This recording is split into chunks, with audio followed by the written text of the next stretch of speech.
guys, and welcome back to our White Tigers Rising series here with the Truro City Football Club, and we are in the middle of March, and it looks like this is getting a little real.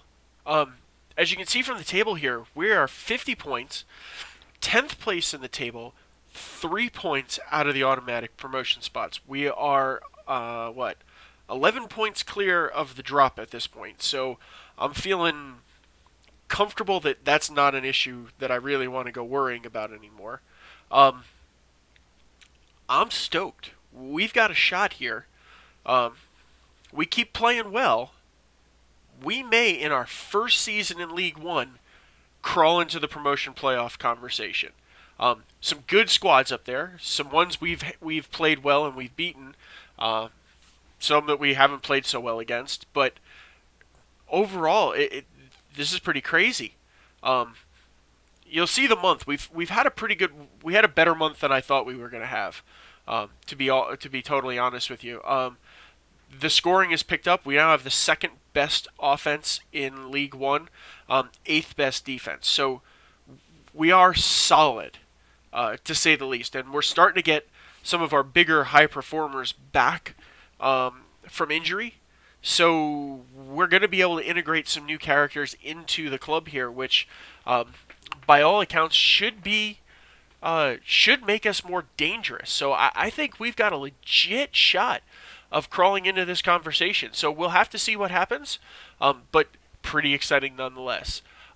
Just want to jump in. We'll show you the youth intake. These are the only guys, and I forgot to get rid of this guy. So sorry about that. These three were the only three I'm even bothering with. They've got 2 stars. I'm willing to give them a shot. As you can see, there's really mostly just junk going down here. So Tyler Bradley's the best of what we had in. Physically, he's not all that outstanding. Decent passer, okay mentals, good decision-making, determination, good leadership, vision. So he's got some potential in here, so I'm willing to kind of let it roll. But again, our youth system is just unholy terrible, so I'm not really expecting much beyond that. Goals. Craig Furness is just coming back. Jack Dunn has exploded this month. So the false 9 role in our tactic is producing some serious goal scoring. And Callan Robinson is catching up a little. So he's on 8 goals in 19 appearances, or 19 starts. Durnley's up to 8 in there. So just some great stuff. Durnley's up to 12 assists in the league right now. Ben Holmes with 10, Craig Furness with 11. Dunn, you can see in that false 9, is up to 9 there. So that false 9 role is really starting to produce some serious offensive firepower. Last 5 games, Jack Dunn 8.08, just playing out of his mind in there. So I'm really glad to see that that role is really starting to produce inside this tactic. So that's all for the overview, guys, and I'll see you in the highlights.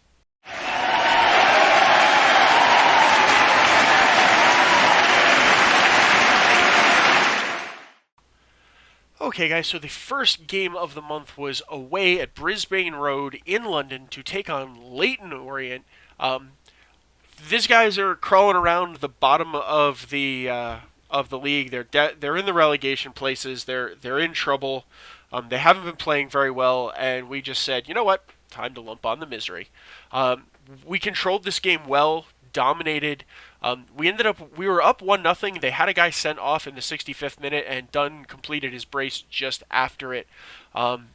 We were effective. There's really not a whole lot more than that in this game. We did what we needed to do. Again, you can see Durnley out wide.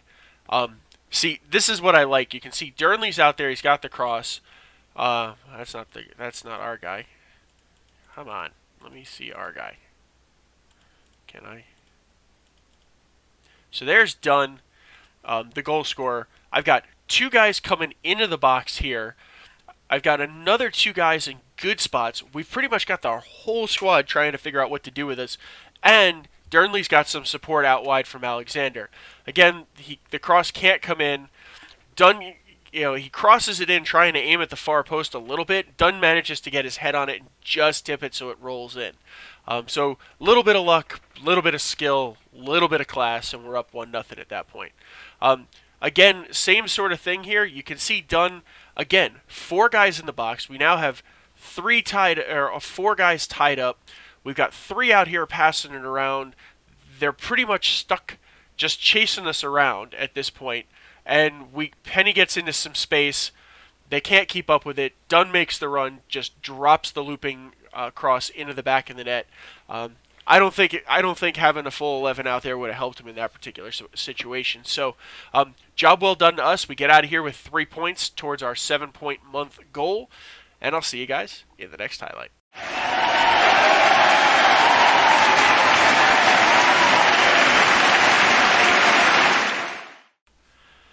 Okay, guys, so this was the home game against the McDons.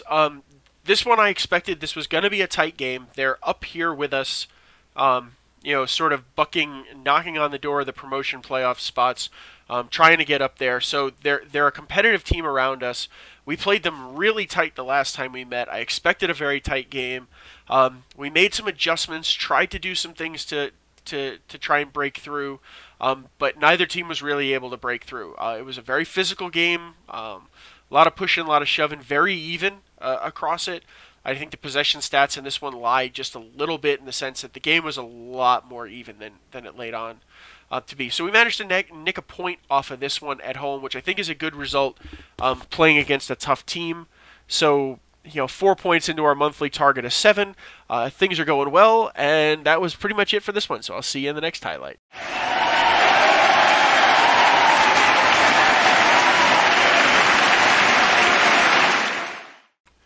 Okay, guys, so this was again, another near top of the table clash, and I guess I got the adjustments right on this one. We absolutely demolished Coventry on the road at the Ricoh Arena.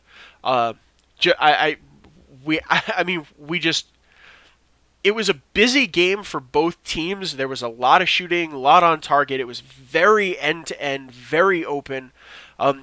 I actually tweaked this one we tweaked it to dribble less, so that we were moving the ball around just a lot faster, and as soon as we did that, we just really opened it up to start scoring. It worked very well against Coventry. It hasn't worked flawlessly against every squad we've come up against, and I'm doing a little homework to figure out why it was so good against these guys, so that we can figure those kind of adjustments out in the future. But Callum Robinson opens it up on the 4th minute. We're just warming up. Dunn, he gets himself a little bit of space, hops his man, doesn't get closed down, freezes the keeper, buries it with just power in the back of the net, and we're off and running. They score the next one, though, to draw it up, which this game felt like it was going to be high scoring, that there were going to be goals, and I thought it was going to end up being one of these like 4-4 jobs when all is said and done. Nice goal from them. I can't really fault them.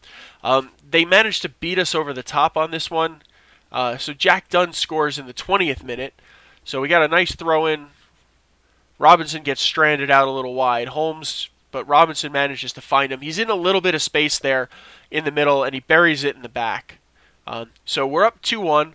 I don't think this is over by any stretch of the imagination at this point. So Sammy Smodzik, I guess. Again, we get kind of beat out in space. There's just a gap in the line, and he manages to make a really nice run, puts it around Willis, and now it's 2-2. Again, I don't think this one was over at this point. We were just trying to make adjustments to stop the bleeding, so hopefully we weren't on the short end of the stick. Ben Holmes then decides here in the 36th minute, just a toe poke, and Black, for the life of me, I can't figure out if that was an absolutely brilliant cross with incredible vision or just a really shitty shot that Holmes was there to clean up. I'll let you guys decide on that one. And then Zach Durnley in the 44th minute decides that we're going into halftime here 4-2 up, which to me was, this is just brilliant. It's that near post move that he likes to do all the time. It doesn't always work out, but when it does, it's brilliant to watch. So at this point, we're into halftime at 4-2. I'm feeling good. We tell the guys, keep your focus up. We don't want to fall off here. And Jack Dunn decides to complete his brace on the day here in the 56th minute. Robinson just with a perfectly weighted pass, pushes it out there. Dunn beats his guy. Keeper's frozen, the whole net to look at, and that's 5-2. And then Callum Robinson finishes the day's action in the 78th minute. Again, just a whole crop of guys chasing the ball around. We're moving it. Dunn returns the favor to Robinson with a brilliantly weighted pass right into the box, and he buries it in the back of the net. So that's it for this one, guys. A really, really great win against a top-tier side, letting me know that I think we've got something in the tank here to make this run. So that's it for this one. We've hit our 7 points for the month, so everything else is gravy, and I'll see you in the next highlight.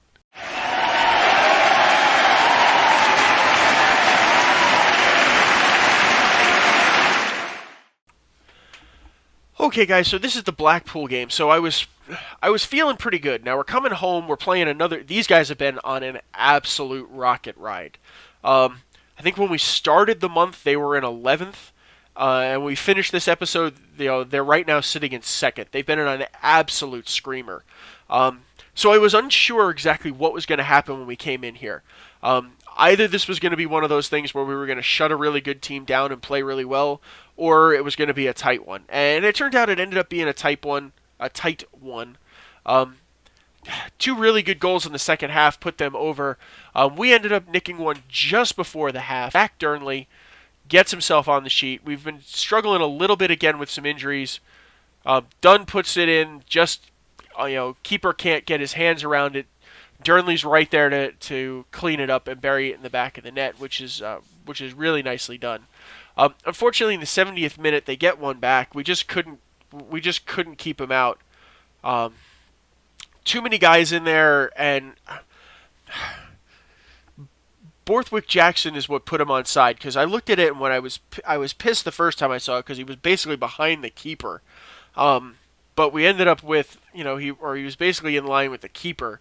But unfortunately, our center back kept him on line there, or on side there. Unfortunately, he completes the brace. Of course, off the near post corner kick, which was the one thing we're set up to defend against, which is ticking me off to no end. So that's something we're going to be working on a bit here as we continue to go, or over the summer as we progress with the squad. So we lose 2-1 to Blackpool. It's not a shame to lose to a club that's on an absolute screamer and looks like they're going up. So I'm not ashamed of this loss. And we're still on 7 points, so it was pretty comfortable for the month. I'm happy with where we're at, and we're going to go into the feature game against Peterborough United. So I'll see you there, guys.